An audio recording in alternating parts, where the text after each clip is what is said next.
Hi guys, welcome back. Today I'm filming my June wrap-up and it's not going to be exclusively a reading wrap-up.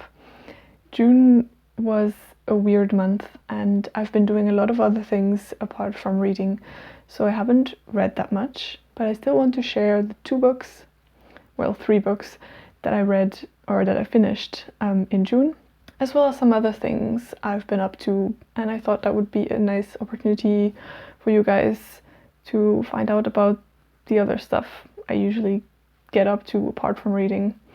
So as I said, we're going to start with the books, and the first book I finished was The Leavenworth Case by Anna Katharine Green.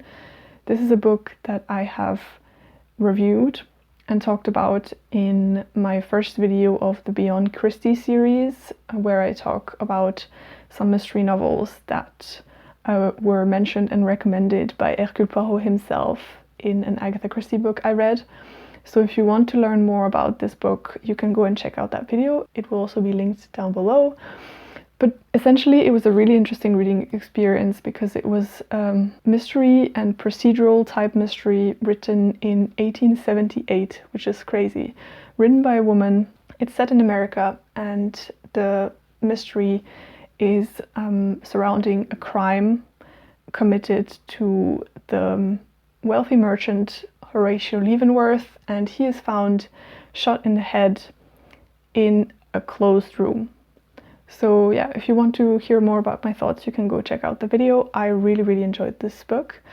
And next, I was feeling slumpy in my reading, so I thought I would pick up some poetry. And I might already have mentioned on this channel that I really enjoy Guillaume Apollinaire's poetry, and I have had another collection of his on my TBR for a while, and that is this one, Calligrammes.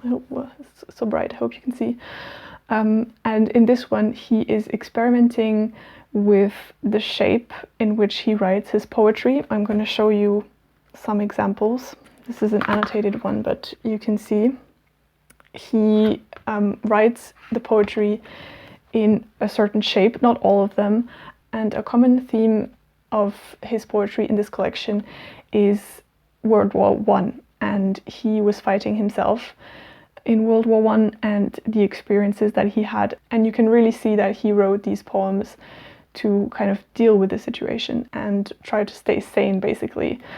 So that comes really well across in this collection. I was particularly impressed by one of his poems where he talks about what he thinks the future will be like after the war, and how at the same time it's really difficult to even imagine a future because you don't even know if you will have one, if you might die. You could die any day.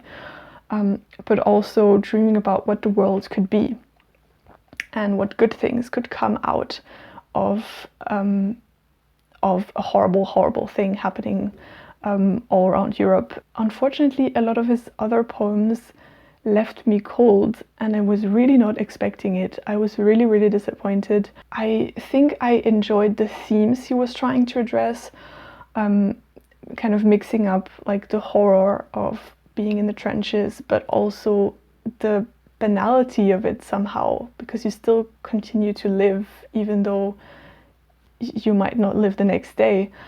But the way he executed these thoughts was not very compelling to me, unfortunately. I'm so disappointed. I didn't like this book as much as I hoped to. But yeah, I'm still glad I gave it a shot, and I still want to read other collections by him. The third book I finished in June was The Thing Around Your Neck by Chimamanda Ngozi Adichie, which is a short story collection, and this was amazing. This is on my 5-star prediction list. It didn't end up being a 5-star, and I will do a wrap-up of all the books that I predicted that I would give 5 stars to, and go more into my thoughts on, you know, predicting stuff and how things turn out to be and expectations and so on. So you can look out for that video when it comes out.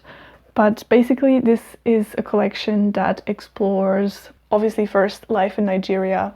I learned so much about the history of Nigeria and all the conflicts that happened from the time that it was basically delivered from its colonizers. And what I appreciate so much about Adichie's writing is that it in some ways it's very sparse, but you can feel there's so much between the lines.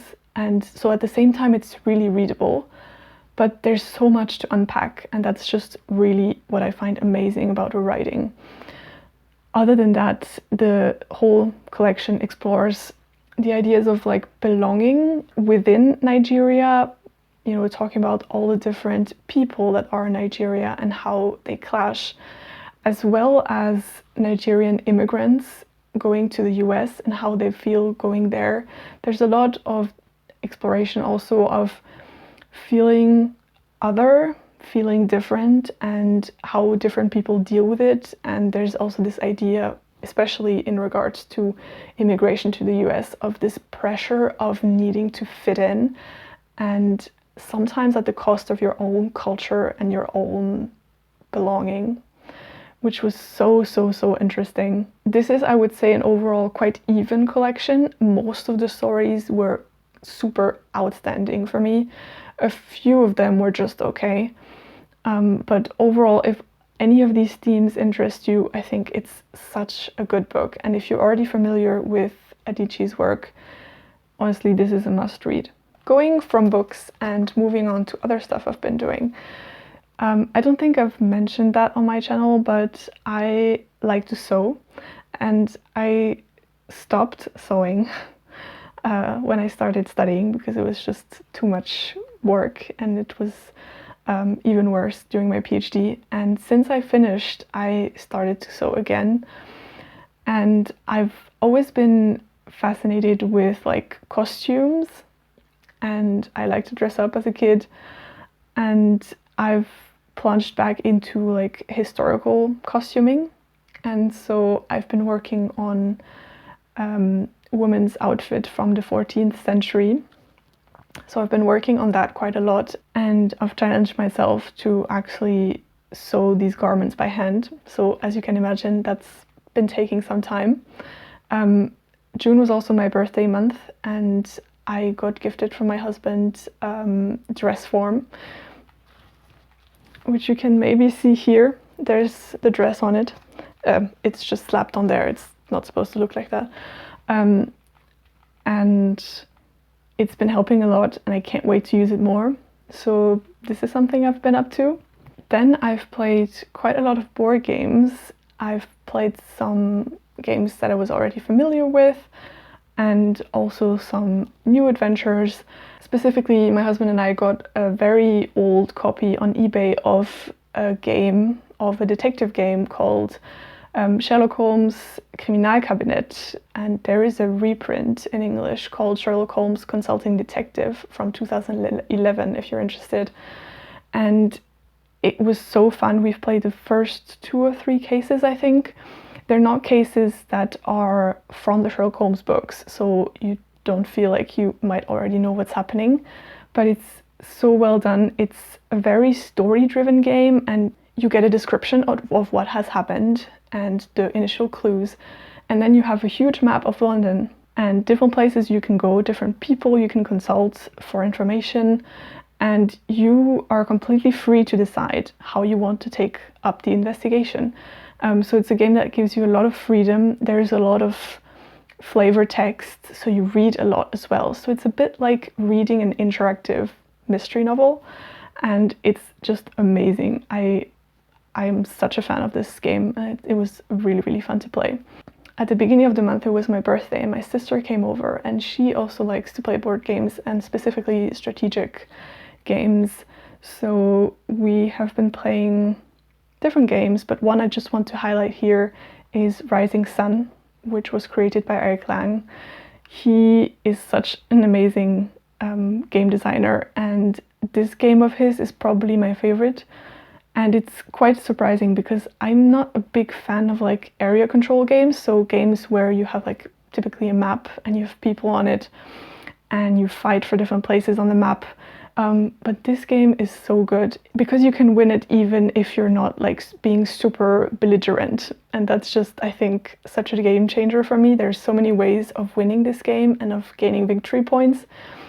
And well, the design is gorgeous. It's set in Japan, and you have different clans fighting, and they all have different abilities, and you can also buy cards to give yourself other abilities and other ways to win. The battling system itself is so innovative. I'm not going to go into detail about it, but if you feel like you're not the kind of person who likes these kind of warring games, honestly give it a shot. It's just amazing, and the game just looks gorgeous. You just really want to play it just by looking at it. I've been also recently following the creator of this game, Eric Lang, because he's being very, very active on various social media platforms, talking about how it is to be a Black person in the board gaming industry. And I'm going to link down below an interview that he did talking about this very topic and what he thinks should be done to make this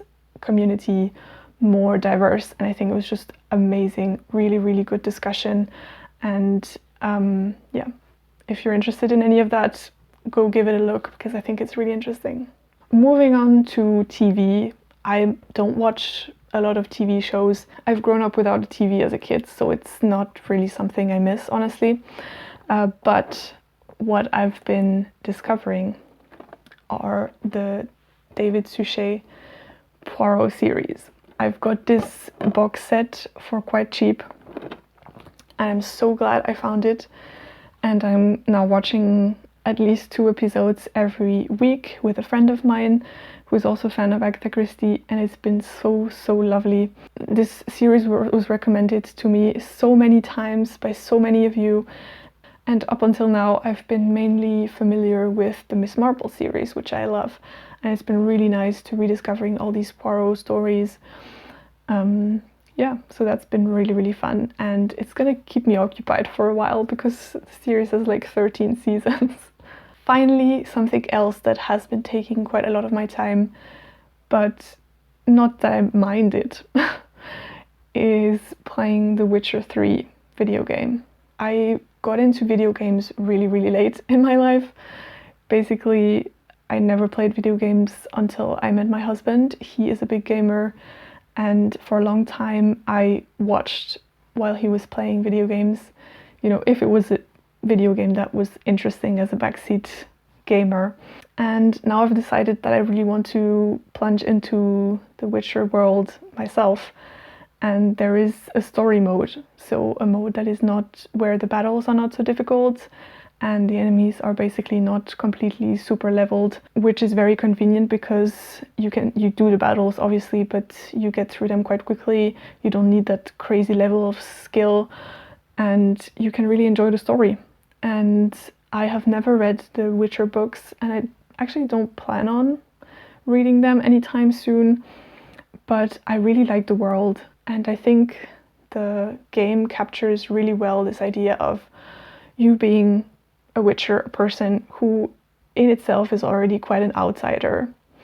You've basically been through a lot as a kid to become who you are, and you sometimes get treated like shit by people. They just use you to go and kill some monsters they want to be rid of.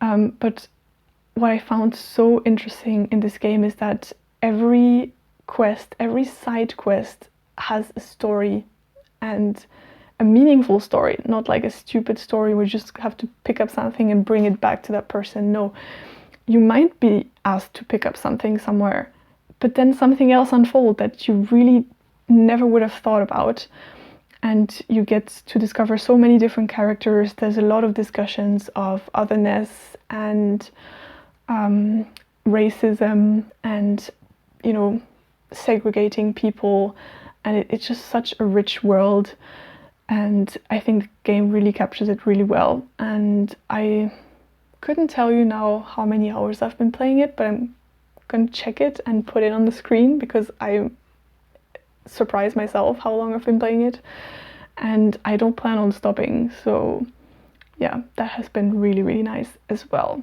So that's it, guys. These were the things I was up to in June. As I said, not a lot of reading, but a lot of fun nonetheless. I hope you enjoyed this a bit different video. I'm not filming on my usual behind the books setup just because I also talk about other things in books. But yeah, I hope you enjoyed it nonetheless. What have you been up to in June? Has your June also been like weird and all over the place and you've been feeling like you want to do so many different things?